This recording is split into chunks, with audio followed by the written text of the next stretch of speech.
Hey guys, hope everything's going well. You guys know the drill. Smash the like button, subscribe if you haven't, and comment down below. Follow me on Instagram at AIH_sports. Okay, so today, before I get into my video, I want to show you one autograph that I got the other day. And it's a Bill Belichick autograph. I think it cost me a little over $100. BGS authenticated. One interesting thing about Belichick's autograph is it was not in cursive. It's just a normal way of writing your name, which I really don't see these days. Quite interesting. So, yep, this is what I'm doing. I'm just collecting all these autographs, and it's not as good as my Shaq auto. That was just amazing. Anyways, getting into the topic for today's video, and it's regarding, once again, sports cards, autographs, and this whole industry, fraud as well. And I was watching this documentary on ESPN's website. It was, I think, called A Counterfeiter. And it talked about how there were a bunch of guys in the 1990s that were creating their own autographs, fake autographs of famous individuals. This one guy, I think his name was Greg Marino, and he was talking about how he used to take Mickey Mantle autographs. He used to look at it, and he used to practice Mickey Mantle's signature so it looked authentic. So what he used to do is he used to team up with a group of individuals that would sell these fake autographs, and they were making money hand over fist. And the FBI knew there were a bunch of actors like Marino in the marketplace that were fake, that were dealing with the fake autographs. And what was it quite interesting, when the McGuire Sosa saga was going on, all of these Mark McGuire autographs started to come into the market. And the thing with McGuire, he didn't sign that many cards. He didn't sign that many memorabilia. And McGuire used to go into sports card shows, not sports card shows. He used to go into shops, and he used to tell them, "Those are not my autos."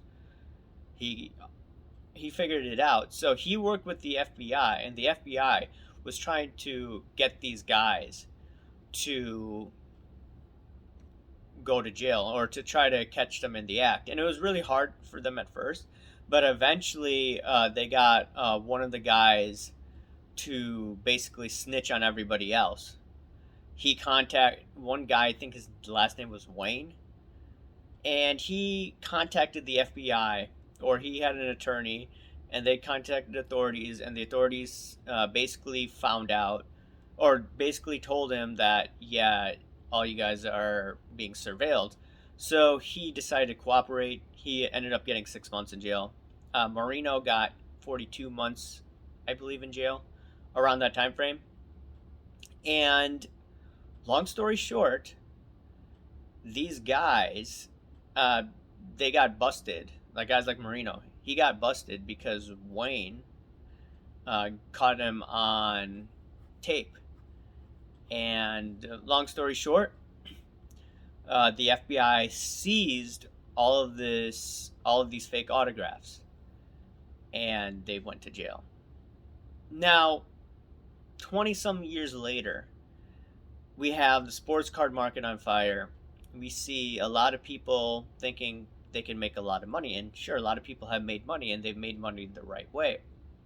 But there are some actors right now in this space trying to exploit this booming card market, the booming autograph market, and trying to dupe a lot of individuals. One Instagram channel that I follow is Card Porn, and Card Porn the other day talked about how there was this one Michael Jordan card that was a fake, clearly a fake. It was sent to HEA. HEA authenticated it, said that it was legitimate, and then individuals figured out that no, that market is definitely, or that card is definitely fake. And I believe it was sent to SCP auctions, if I remember correctly. So, looking at all of this, we have individuals, in this case, allegedly trying to exploit these new companies like HGA. Back in the late 90s, you had the FBI keeping a close tab on these guys, and they put a lot of people to prison. And what used to happen also in the early 2000s, people used to get fined heavily for shill bidding, or they used to go to jail. And now I'm not seeing too much of that. You may see stories here and there. Some people are involved in money laundering. Okay, they're going to go to jail. But if you look at, for instance, PWCC, if PWCC, um, and I want to be careful in what I say, they were accused of shill bidding, okay? Just from a legal perspective, from eBay. And if they were guilty, then they would get a huge penalty. Now, it seems that the authorities really aren't going after them hard compared to back in the day. There were some FBI investigations, not quite sure how that's going to be settled. And I believe there's a $25 million lawsuit against them as of right now. So that's a civil lawsuit. But in terms of criminal prosecution, I don't see too much of that. And because the FBI isn't having cases like Operation Bullpen, that's what it was called 20 years ago. If they're not doing that right now, then the only way to get around this is basically self-regulation. Um, Channels like Card Porn are doing a great service to this community by showing the amount of fraud or potential cases of fraud. Now, for me, that's buying autographs now. I'm just buying what's authenticated by PSA and BGS, and now, yeah, someone could technically fake that as well. Someone could come up with a fake sticker, could come up with a fake, sticker. They could come up with a fake authenticated sign, and sure, some people could do that, but it's much harder than if you buy a raw signature. Now, how do I know if that raw signature that has been forged? And in my opinion, there may be autographs out there that may be legitimate, but PSA and BGS may not grade them, or they may not say they're legitimate or authentic if they're not 100% sure. And maybe that's a good thing. Maybe it's right for the hobby. I'm not sure. But ultimately, getting involved in this space now, where we see people are making money hand over fist. And when you see people making money hand over fist, where you see cards going for hundreds of thousands of dollars, this is a time to be careful when putting down a lot of money for a card. Maybe if you have a friend or an expert that you know, before you spend thousands and thousands of dollars, this is probably a time to get their second opinion. Just be like, okay, hey, do you see anything wrong with this card? And maybe you can ask them, is this appropriate price, etc., etc. Because, in my opinion, there's going to be a lot of evil actors now. The economy's starting to get a little rough. Inflation's getting higher. Card market still is booming, but I expect a downturn in the coming years. And if you see that, you may see some guys that are doing no good. And I'm glad channels like Card Porn are calling these people out.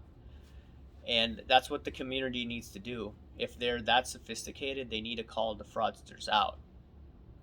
And I don't think the authorities are going to do too much compared to back in the day. Back in the day, there was probably more, not an incentive, but the government probably would have been more helpful with the FBI. But now, are they going to help get rid of the fraud in this industry? Probably not. I mean, I heard the FBI was at the Chicago National, so I guess that's a good thing. Regardless, guys, let me know what you think about all this, about fraud in the market. Are you worried that the market's getting too big, that now you're going to see a lot of guys trying to exploit people and try to scam people? And that's unfortunate that we're seeing that. And that's why I'm not putting too much money down. I'm just buying autographs that are authenticated. And yeah, I realize that I could be buying a fake and not even realize it. But anyways, guys, let me know what you think. Smash the like button. Subscribe if you haven't. Comment down below, guys. Thanks. Bye.